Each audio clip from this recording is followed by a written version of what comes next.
Okay, as to why Christianity, there's a saying that I've been saying for a long time, and I didn't realize how powerful it was until Peterson's views intertwined with mine. The Bible is evolutionary or plug and play. I really like the plug and play part.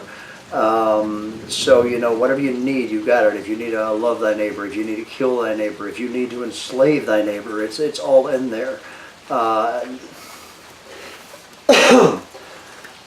So this right here is, what do you want to do? Do you want to marry people and be merry, or do you want to rape girls?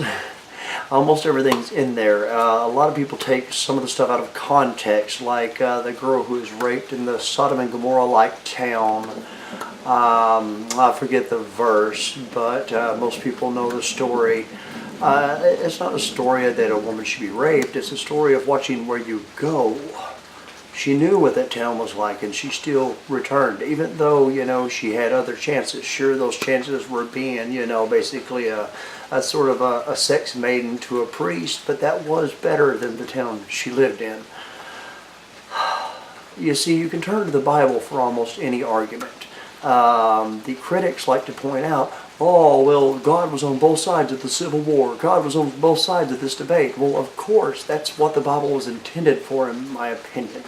I look at it as a training manual in some ways, much like I look at the tenements of Buddhism, even in Mormonism. I really like how they focus on family. It's a bit weird and off-putting to some, but they've got really strong connections. Family is important. If you don't have family, you get a late start in life. If you don't have good family, you get a late start in life, if you ever wind up learning the keys to climb. So, evolutionary Bible, plug and play. Contradictions. The critics love to point out the contradictions. The contradictions are one of the best parts. Aren't the contradictions in Harry Potter one of the best parts? I myself am a huge Terry Pratchett fan. Contradictions are so important within novel works. They allow for us to feel out morals. Let's just say that to make I guess it would be subjective claim. I'm not great with big terminology. To make the subjective claim that a God exists, especially the claim that there's something that this God wants morally, right? This is to make a subjective claim. What if the original reason for these sort of books were to try to influence people to start making subjective claims?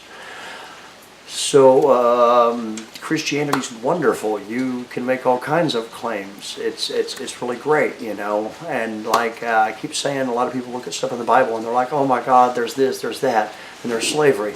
Hey, listen here. If civilization is to crumble, all right, and this is cold, this is hard, but this is what most people miss about the Bible. They think that God is supposed to be loving, and God has said, I think it's in Isaiah, God is love and evilness, good and evil. God created everything. God is the nature of humans and the universe itself. So therefore, let me catch back up to myself. Therefore, by going out and making a subjective claim that there is a God that is one way or another is very, very helpful for us. It allows our minds to break out and make other subjective claims.